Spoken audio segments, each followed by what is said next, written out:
Come in, Mr. Abhimanyu, come. Thank you, sir. Good afternoon. Good afternoon, sirs. Right here, sit Thank down. you, sir. You work with NABARD. Yes, sir. You've been working there for the last 8 years, almost 7 years. Yes, sir. What does NABARD do?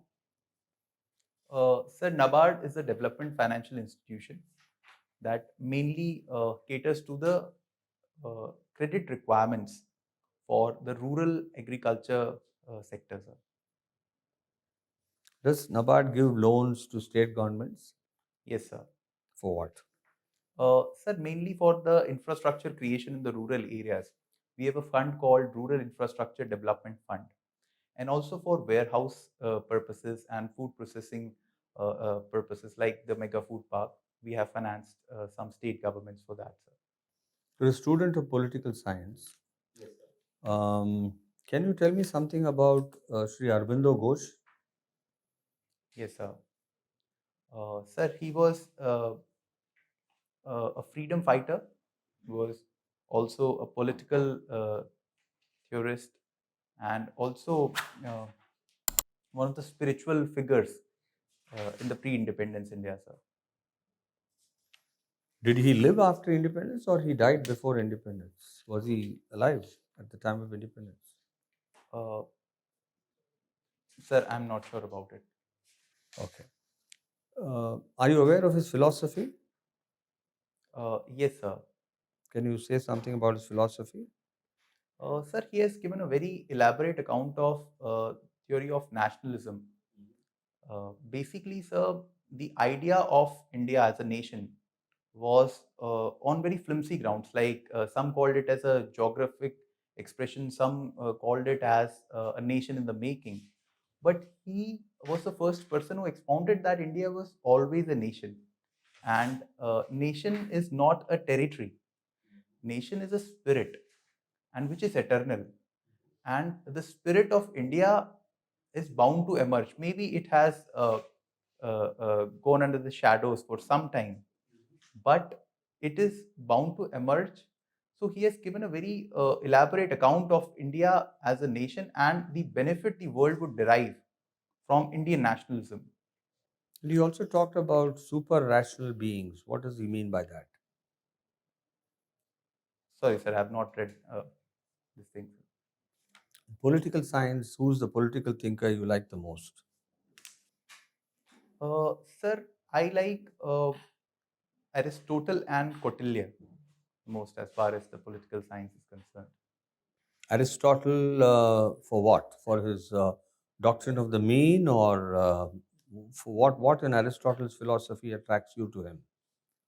Sir, I believe that his theory of uh, like his methodology and his rationality, like he happens to being a very practical thinker. He's a reformist, but he does not call for absolute abolition of things. So there he differs from Plato, who is a very radical thinker. So Aristotle makes him more practical and worth implementable in that sense, sir. No, but sometimes you also require radical thinkers, don't you think so? Sir, indeed, we require rational thoughts, but And radical thoughts. radical thoughts, absolutely, sir. But in the end, it also matters what can be best practicable. Like he also says that what Plato is saying is not entirely wrong, but it is not that practicable. So sometimes one should not sacrifice good for the best. So he knows what is the best, but then again, sir, uh, good is something that can be achieved. Best may just be a utopian thought. Sometimes, these are what are called as the differences between an ideologue and a realistic reformer. An Yes, sir. ideologue is a person who presents the theory and takes it to an extreme level where probably it cannot be implemented in that form entirely. But the reformer or the realistic person takes portions of it and makes it applicable to society the way society would like to accept it. Yes, sir. So, don't you think Gautam Buddha was? Do you think the Gautam Buddha was an ideologue or a radical realist?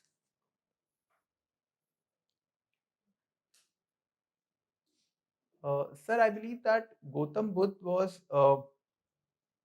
a rational realist because he also talked about the golden mean.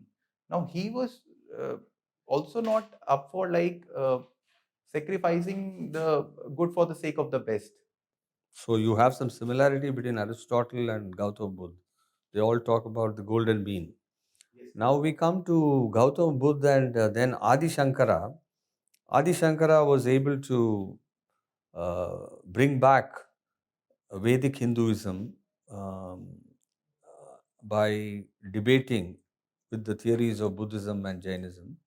What do you think that Adi Shankara brought in that made a difference to Indian society? Sir, I believe that he was the uh, most important proponent of the Vedantic monotheism. Uh, but what exactly his contribution, I would say, is that he somewhere united the country in a single fold. Because if we see, sir, that religion is one aspect of our country, which is a great unifier. I mean, many things may be different in different parts of the land, but religion and that too similar and same religious thoughts and also the gods, that is something that unites it. And his uh, uh, his actions of establishing the mutts and the peats in different parts of the country, so that was a very important step in unifying the all the directions of the country. Maybe it was required at that time, but do you think India is a one religion country now? Sir, definitely, uh, at that point of time, we required certain kind of glue to unify the country. But in the modern political setting, sir, we have already achieved that nationhood thing. Now we all feel that we are one as a nation, and we do not require any one aspect uh, to unite us that way. Singing is one of your pastimes or hobbies. What do you sing? Sir, generally the old and the new Hindi movie songs. So, who's the favorite playback singer of the past that you like? Sir, I admire Mohammed Rafi the most. Why? Uh, Sir, it is just the impact that his voice does to one. It's so spiritual as a voice, Divine. divine, sir. Absolutely. I think God gifted. So, Abhimanyu, you have taken international relations for your option. Yes, sir. So, how do you rate our relations with Myanmar? Sir, India has, owing to its neighborhood first policy, has maintained very good relationships with Myanmar. Although there had been hiccups in the past, like we were not very comfortable with the junta regimes of the past, we have called for democracy. But at the present juncture, sir, we have realized the current geopolitical realities. So somewhere we are engaging with the military junta regime, and they are also collaborating with us. We have taken a decision to fence our borders with Myanmar. Yes, sir.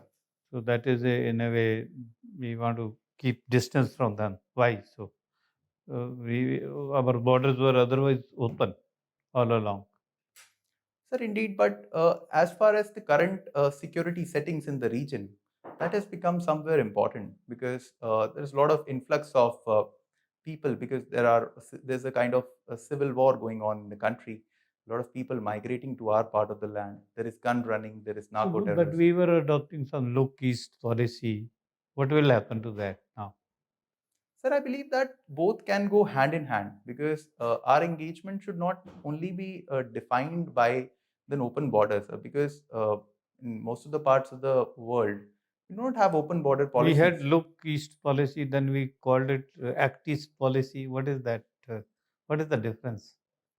Sir, Act East policy is, I believe, it's an extension of it in a few domains. First is the area of operation. Now we are moving far east. We're also including the Indo-Pacific domain, the Pacific Island countries. Then you give an example of two associations or organizations where we are we are part of that association along with Myanmar. We share the same association or Sir, that if you talk about BIMSTEC, okay, one second. second is the Mekong Ganga Cooperation, SARC SAR. 3. Okay. So and now we have some controversy with Maldives also. Yes. So what should be the solution of that in your view? Sir, I believe that the diplomatic boots should keep marching because it is in the nature of politics to maybe take a tough stands for their electoral gains. But I believe that at a diplomatic level, we are doing fine enough. We have. Don't you think we should be tougher with them when they insulted our prime minister? We should withdraw everything from that nation and be little more tougher. What is your opinion on this? Sir, I believe that India did take a tough stance, and our MEA has released the statement that this kind of statements are unacceptable. Their ambassador was also called in to lodge a protest. So, diplomatically, we did counter it. What about the financial support in current budget? Sir, we have almost doubled it to 770 crores, Initially, it was almost 400 crores, sir. it was reduced. Okay, thank you, sir. You read about that. Subsequently, there was a correction. You worked in NABARD. Yes, sir. Why FPOs are not very successful?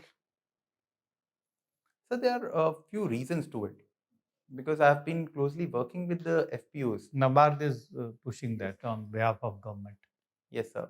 What I've realized is that, sir, first is the issue of the capital. Now, many of the FPOs have a very little capital base. The membership somewhere is around 100 to 1000 rupees. Now, that comes to about 3 to 4 lakhs for one FPO. Now, for that capital base, sir, one cannot undertake certain activities that can be long term. But farmers cannot, they are small farmers. Yes, sir. They cannot contribute huge amounts. Indeed, sir. Sir, initially, definitely they are not in a position to. But I've seen FPOs like, say, for existence in 10 years. Now the capital base has not increased. What we suggest is that at least farmer can contribute incrementally. You were in Rohtak area. Yes, sir. Do you remember any FBO really working very well and able to really market the produce from Haryana or Rohtak elsewhere? Sir, we have, as far as I could recall, at least 20 FPOs in the district. But currently, none of the FPOs have crossed 50 lakh rupees turnover. But yes, sir, I have worked with few FPOs which have got a turnover of. So, what is your opinion? This scheme should continue, or this is a wastage of money? We give a lot of money to NABARD on training or other things, and then is it a wastage, or what is your opinion in long run? Sir, I believe that collectivization of any form is the need of the hour. And this scheme is doing good in parts. It's not an entirely wastage of money kind of a scheme, sir. Because, sir, what we need is that we need to place these FPOs at different nodes of the value chains. Now, if we talk about the inputs, we have been successful, sir. Now, most of the FPOs are into input supplies business. But ultimately, the FPOs who will be successful need to be there at the post harvest functions, like the storage, like the trading, marketing, transportation, and ultimately going towards processing. Now, that's a long haul process, sir. Thank you. Thank you, sir. You are chairman of NABARD, and you are assigned to develop the dominance of agriculture, agribusiness, agro processing. How would you do it? Can I take a few seconds to think Yes, over it, sir? you can. You are chairman. Yes, sir.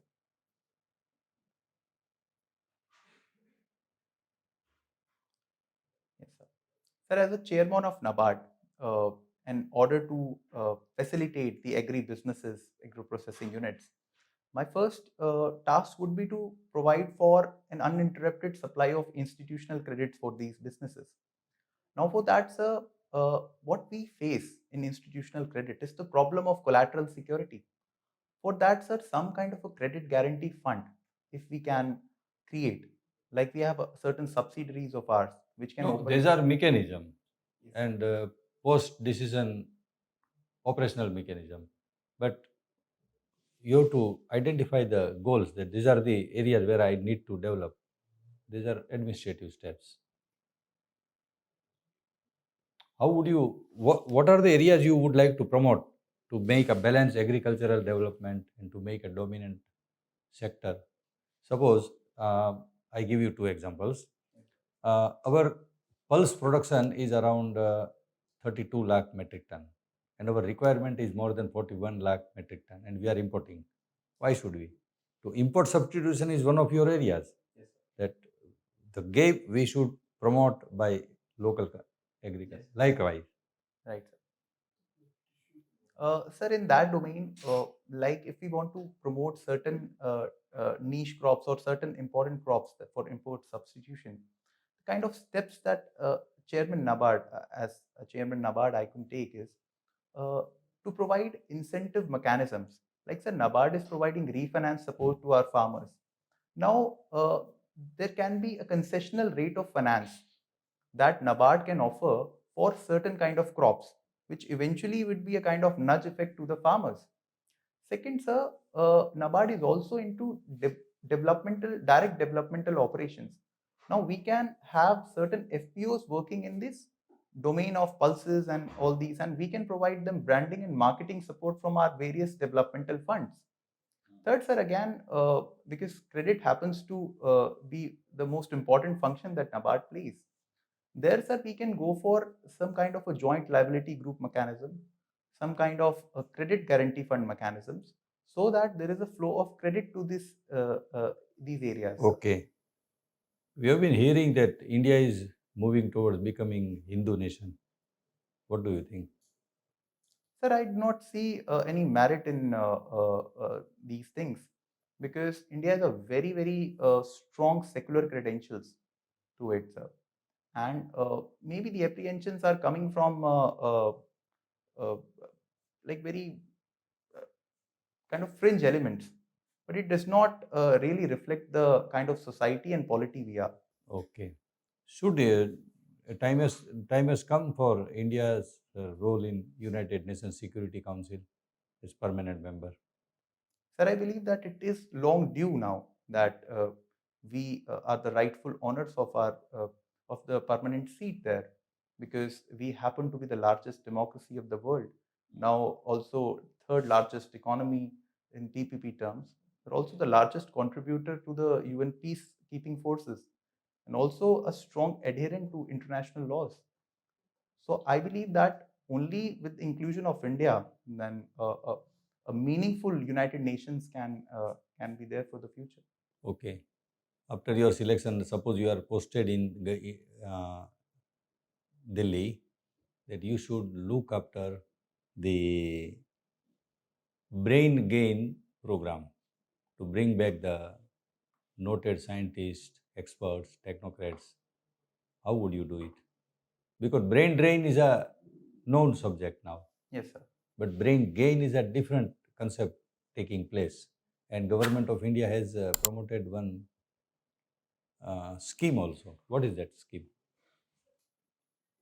Uh, sir, sir, as a person who would be looking after these things and tasked with this, the first thing I would like to do is that we have many government organizations which require a lot of technical expertise, be it DRDO, be it NIC or CDAC, and all these things. So there we need to create certain specialized posts, and that too highly remunerative. And uh, so we can call for those people who believe that we cannot provide a good remuneration. So that thing needs to be taken care of. So first we'll start with the government organizations to have those people. Second, sir, some kind of startup support, like the latest emerging technologies in space, AI, and all these things where the people are employed there. So if they are provided avenues, some kind of viability funding mechanisms for their startups and concessional credit programs, So that can be ensured that they set up their bases as entrepreneurs in India itself. Sir, as far as the scheme is concerned, sir, I'm not able to. It's a Vaibhav scheme. Go through it. Recently, it is launched. Sure, Okay, sir. thank you. Thank you, sir. What was Punjab at the time of independence? What was the state called? Uh, Sir, at the time of independence, sir, it was called as Punjab itself, but then it did have certain princely states. And then trace the history in the 50s after linguistic organization. Sir, one of the states was Pepsu in Punjab, if I could recall. Why did the Sikhs want a separate state of Punjab? Do you think they were right or they were wrong? Sir, I believe that the major demand was Punjabi Suba, which has Punjabi as the language and also Sikhism as the major religion.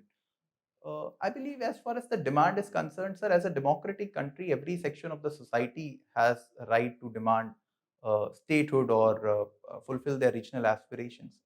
But I believe that Punjab, in the hindsight, may be thinking that they have lost a very important area, like what Haryana now is having, the proximity to Delhi, and which is one of the major reasons for the development of Haryana as a economic hub. So maybe, sir. Okay, but don't you think identity is more important, more valuable than that? You're looking at economic growth. They would say identity is more important. We needed identity for ourselves.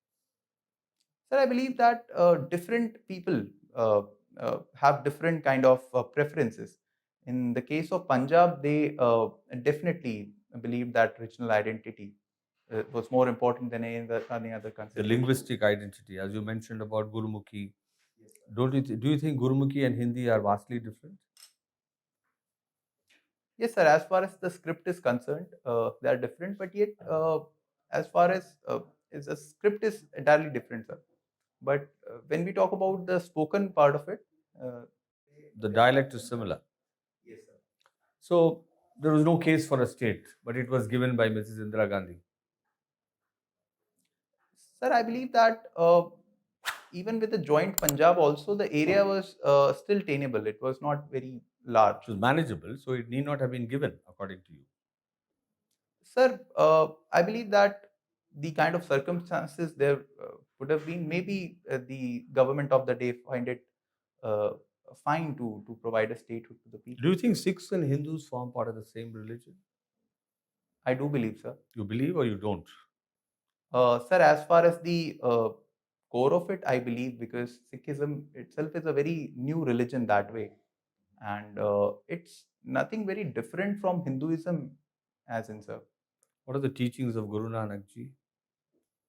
Sir, Guru Nanak Ji was a staunch supporter of seva, and he called for uh, he talked about serving the mankind, is akin to serving the Almighty.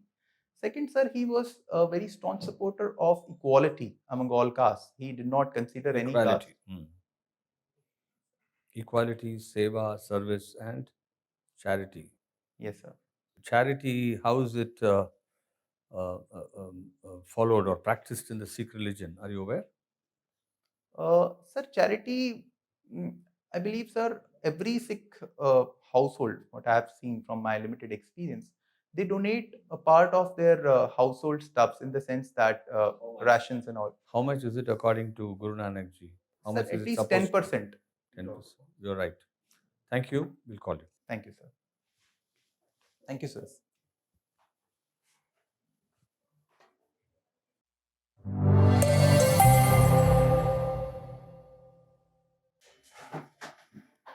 Sir, thank you, sir. So, how do you think the interview went? Sir, it was. What is thank you, sir. your assessment? Sir, it was okay. It was okay means it was better than normal or better than expected, or was it not up to your expectations? Sir, better than expected, I believe. You've been writing the civil services for a long time, Yes, right? sir. So, what happened? You didn't appear for the interview even once? Sir, it's my third interview. Third. How much did you score in the previous interviews? Sir, last year I got 193, 193. And before that? and before that, sir, I got 165. With 193, you still didn't make it. Sir, I have made it to Danix. Okay, you're now in Danix. No, you didn't. You didn't leave NABARD. Sir, I'll be joining Danix next month. Oh, okay. I'm on my notice period. Because it's not here. Yes, sir. Actually, it was. Okay, 193 is a fantastic score. I think you got all the potential to score more than 200. So you can do very well, right? This is our assessment of your performance. I think you have a balanced personality. You are mature in your approach. You don't speed up your answers. You're steady. Your knowledge is quite good. I won't say some areas maybe it's a little inadequate. He said NABARD probably there were some areas where there were gaps according to our member. But overall, I would say knowledge of Sikhism. You didn't have much of a intolerant attitude towards other religions or other people. Generally, I would say it was very good. So 195, 200 is definite. Maintain it. Anything you would like to add? So just supplement that your answer was little wrong, long. You come to the point straight away and stick to that. After that, the other person can ask you for the details. Then wait for that. Otherwise, you are perfect, good candidate. Thank you, sir. देखिए interview board में there may be somebody who would argue that of course Hindu Rashtra, India should not become the Hindu Rashtra, but there are more than 50 Islamic states, there are many Christian states, but nobody questions that. But whenever a question comes up that India should be a Hindu Rashtra or not, then entire community or entire world becomes angry, and they come in attacking mode. Agitated, huh? So accordingly you have to devise your question. Second, NABARD के answer में आपने scheme बताई, ये वो scheme is ना, but it should be like this कि to promote balanced agricultural development and it would help us in agricultural infrastructure, agricultural investment. So broadly you should speak, not then in detail. It's a operational mechanism, we should not talk. Right. Then promoting the irrigation system, modern irrigation techniques, proper packaging, marketing, transportation, grading, and India should become a export country than importing country in all our requirement. Why should we import palm oil from Malaysia? Crores of rupees. Why should we import fertilizer and give subsidy to crores of rupees subsidy to the farmers? Why should we import petroleum product? Instead, there is a chance, there are possibilities for 350,000 decentralized bio-CNG plants in India. And imagine the volume of gas they can generate in rural area, and the slurry would be the best organic fertilizer. So go like this. Okay. Brain gain में जरा पढ़ लेना, and rest everything is fine. You are a promising candidate. When is the interview? Sir, 8th of April. 8th of April, not March. Shaving करके जाना भैया. What do you think about corruption? Corruption, sir, in this system, like. You think corruption is to be accepted? It can be controlled, can be eradicated. 3 alternatives. Sir, I believe that it's not acceptable at all. As far as controls are, definitely it can be. And if not, sir, eradicated, but can be mitigated to a very, very large extent. How? Sir, first thing is the diffusion of technology. Okay, then? Then, sir, I believe one aspect that really needs to be considered is hiking the pays and perks of the civil servants and also the government. You give them double the salary, they'll be happy? Sir, I believe most of them would be, because I've seen this. You think the pay is insufficient? It is, sir. Then, okay, then? I'm not saying, sir, that we may double that, but still it can be increased because, sir, in organizations like No, RBI, it would never be enough. Let's suppose I give you 5 lakhs a month. You can still say my batchmate is getting 50 lakhs a month. sir, that is one way to see it. But still, sir, I can talk about my own example. This should be the last this thing point. कोई और बात, Or कोई और point, discretion. Right, sir. कोई और point. Sir, and transparency in the systems, like transparency तो आपने बता ही दिया. Technology बोल हाँ, दिया. थोड़ा टेक्नोलॉजी भी बोला, ट्रांसपेरेंसी तो है ही उसमें. और भी कुछ कर सकते हैं करप्शन को कंट्रोल करने के लिए. sir, making systems cashless to the extent possible. Okay, Any you kind mean of to say I payments that can't is give the money otherwise? Okay, anyway, that's right. I can give you property. I can give you so many ways. And I can pass on benefits to you in so many ways. I can give you gold. I can give you. So it's not cash alone. Other than that, anything else? Sir, at the end of the day, the ethical compass of the persons need to be Exactly, enhanced. exactly. That is needs to be stressed. It needs to be nurtured.